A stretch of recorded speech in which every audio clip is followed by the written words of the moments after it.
you're probably looking at both the title and the admittedly clickbait thumbnail and wondering, what the heck is this about? Some people might go in thinking this is some elaborate takedown of Sonic Mania as a game, but rest assured that's not the case. Sonic Mania is actually a strong contender for my favorite game in the series. So if you see someone posting an out-of-context screen cap of the title and thumbnail with a smug comment about me insulting their favorite game ever, you get to laugh at them. Or alternatively, if you're really cool, you can post a screen cap of the title and thumbnail with a smug comment yourself as bait. But then, what is this video exactly? Well, instead of making a critique of Sonic Mania as a game, I'm making a critique of Sonic Mania as a symbol. You see, one of the most prevalent aspects of discussion surrounding Sonic Mania is the fact that it was made by a team of Sonic Mans who were officially hired by Sega. Among the members of this team are Christian Taxman Whitehead, an active user of the ROM hacking site Sonic Retro and creator of the official Sonic CD port. Simon Skulls-Thomley, who created a prototype for a GBA port of Sonic 1 after the release of the infamously terrible Sonic the Hedgehog Genesis. Tyson Hess, an animator who created a Sonic parody comic. And T. Lopez, a composer who's previously created fan remixes of Sonic music tracks. Everyone who was brought in to work on Sonic Mania is incredibly talented, and this shows in the finished product. It's to the point where a common joke around the time of the game's release was that Sega was so bad at making Sonic games that Sonic fans could do it better. However, Sega's act of hiring fans has been twisted in ways that I find to be troubling. Sonic Mania has resulted in a prominent online narrative that proclaims Sega as a good company that cares for its fans. And as its competitor Nintendo keeps screwing up in this area, this type of praise for Sega will only keep getting larger and larger. But while it's undeniable that Nintendo is uniquely bad in terms of how it handles fan stuff, Sega shouldn't be let off the hook just yet. So this video exists to do three things: explore Sega's misdeeds in regards to both fan stuff and other issues, explain the flaws of the Sega good Nintendo bad narrative surrounding Sonic Mania, and finally conclude with how this narrative exemplifies broader issues surrounding both gaming discourse and general fandom behavior. With all that being said, I hope you enjoy.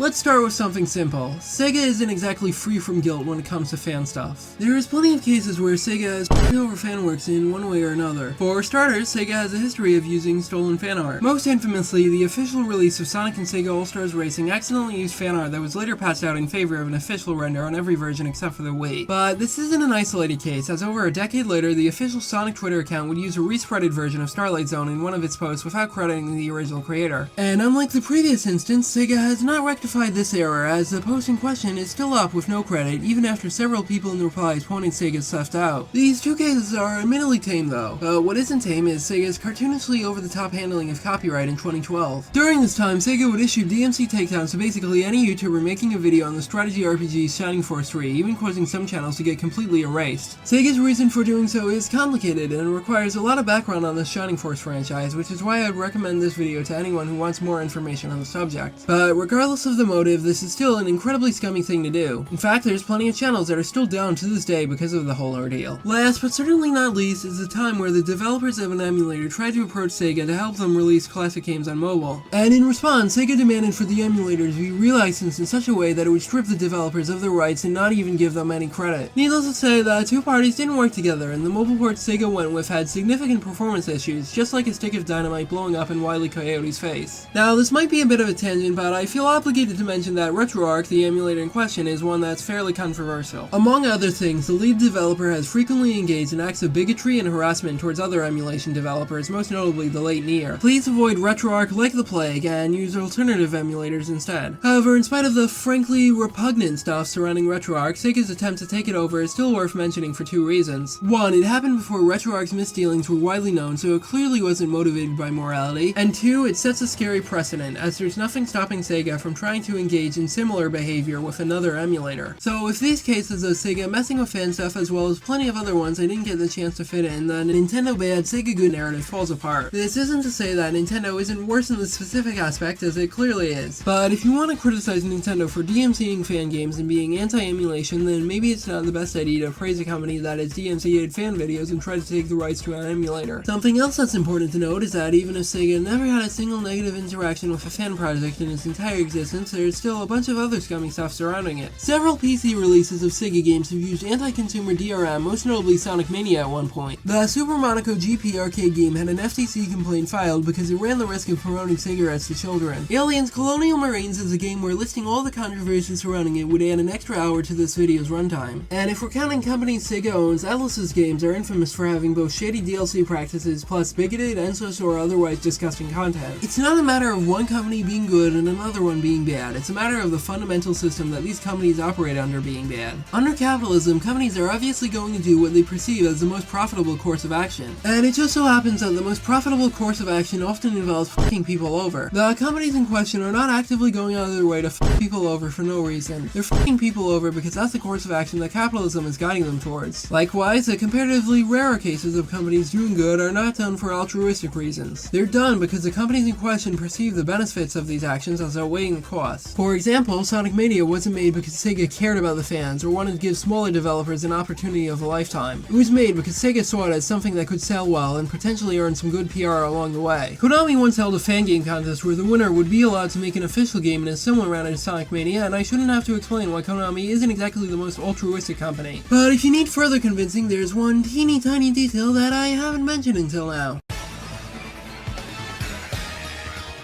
After Sonic Mania was finished, Stealth and several other members of the team would go on to create a Kickstarter for another 2D platformer, this time an original IP called Vertebreaker. But the Kickstarter was a failure, and due to Stealth's financial situation, he was unable to work on the game without additional funding. And in the video explaining the situation, Stealth says some telling things about his relationship with Sega. But the short version is, I'm broke.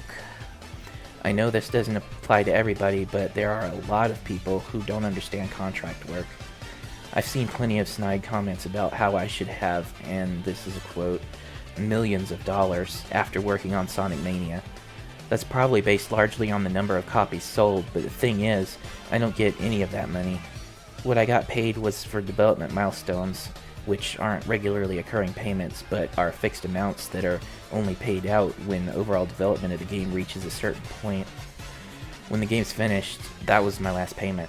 The payments from Sega to Stealth were small and infrequent enough to affect his ability to make another game for a living, which is obviously not good. It should also be safe to assume that the other Sonic Mania devs were paid in similar sums, although to my knowledge they have yet to comment on this. While some would defend this by saying this is normal for the gaming industry, that doesn't make it right. A company as big as Sega could easily give larger and more frequent payments to Stealth as well as the other devs, but they simply choose not to because doing so would hurt their profits. This is why the use of Sonic Mania as an example of Sega being a good company and slash or nice to fans is not just misguided, but borderline offensive. Spinning the story into a wholesome 100 Kiani Chungus narrative is disrespectful to the devs who got paid way less than they deserved. My enjoyment of Sonic Mania as a game does not invalidate this for me, and it shouldn't for you either. And with everything I've talked about, it is clear that the Sega good because it hired this man narrative needs to die. It ignores Sega's issues with fan content, among other things. It mischaracterizes the fundamental issues of the system as a whole to just being good company, bad company, and it overly sanitizes the way that the fans in question were treated. So what do we do now? How should we conduct ourselves from now on to prevent another Sonic Mania case from occurring? Well, there's two things that we should do. The first of these two things is that we should talk about the game industry's mistreatment of workers more often. Oftentimes, the misdeeds of a given game company are spoken about purely in regard to how consumers are effective, with comparatively little about how the workers are effective. For example, Nintendo's takedowns of fan games and generally bad business practices are discussed way more often than, say, their union busting efforts that were exposed last year, or the toxic work environment associated with Metroid Dread. Most, if not all, game companies are happily willing to exploit developers' genuine love of the medium through various means. Which is why it's important to spread the word of any given company's mistreatment of employees and show solidarity with these workers. And the other thing that you should take away from this video is the broad idea that nothing should be above scrutiny. In fandom's cases, there's a tendency to portray properties as completely and utterly morally good with no nuance. Like, how many times have you seen someone portray something as the most progressive thing ever, only to conveniently ignore some of its worst aspects? You should always be willing to listen to the serious criticisms of things you like and call out said things when necessary. My enjoyment of Sega games such as Sonic, Mainline SMT, and several classic Genesis games doesn't mean I'm going to ignore it when Sega does something legitimately scummy. Even beyond that, I can personally say that every game franchise I'm a fan of has at least one serious criticism that I can levy against it. And if you can't say the same thing, I see you as no different from an ostrich burying its head in the sand. So the next time you see someone on Twitter uncritically pushing the Sonic Mania narrative, QRT them and tell them to eat and die. Okay, so maybe don't do that exact course of action because apparently it's rude and against terms of service, but you get the point.